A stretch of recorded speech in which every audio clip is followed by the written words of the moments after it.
Your Dog Dies by Remy Carver. You see a poem called Your Dog Dies, and immediately that's the first poem that you want to read. Who writes a poem called Your Dog Dies? Like... Your dog dies. It gets run over by a van. You find it at the side of the road and bury it. Your dog dies. It gets run over by a van. You find it at the side of the road and bury it. You feel bad for your daughter because it was her pet and she loves it so. And you find it at the side of the road and bury it. You feel bad for your daughter because it was her pet and she loves it so. And since your dog dies, I guess it says in the title that every single time it says it's talking about your dog. The narrator is really removed from the entire narration of the story, and really there's some traumatic things going on, but the narrator is more concerned about writing the poem. Well, if he's writing it for his daughter, it's probably more important. You write a poem about it. You call it a poem for your daughter, about the dog getting run over by a van, and how you looked after it, took it into the woods and buried it deep, deep. You looked after it, took it out into the woods and buried it deep, deep. And that poem turns out so good, you're almost glad the little dog was run over. Or else you'd never have written that good poem. It's kind of harsh that he's like, I'm glad that the dog died. I like that line, you call it a poem for your daughter.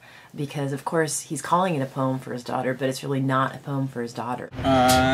This guy didn't really care about the dog. He liked the poem that he wrote about it. I thought it was the most demented Hallmark card I could ever think of. I'm not a really big poetry fan, but it definitely caught on to me because I thought of it as a very, like a sarcastic thing, like, you know, writing a poem about the death of your dog and stuff like that. And I thought that was really messed up how a dad would actually do that. Then you sit down to write a poem about writing a poem about the death of that dog. But while you're writing, you hear a woman scream your name, your first name, both syllables, and your heart stops. And your heart stops. After a minute you continue writing, she screams again. You wonder how long this can go on. And your heart stops. After a minute you continue writing. She screams again. You wonder how long this can go on. Screams his name, and then he doesn't do anything, he just stops and then continues writing. And she's gonna get quiet, but if she screams again, they need to go out there and tell her, can you please stop screaming? How long this can go on. Okay.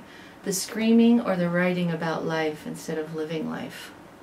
Wonder how long this can go on. But the interesting part about that line for me is that, of course, he has control to stop what's happening.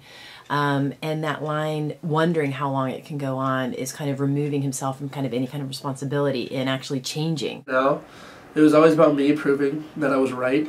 Eventually I got past that, but that was definitely a problem. And you wondered how long it could go on? Yeah, exactly. It's kind of weird, my friend's dog died the other day, so he had to bury it.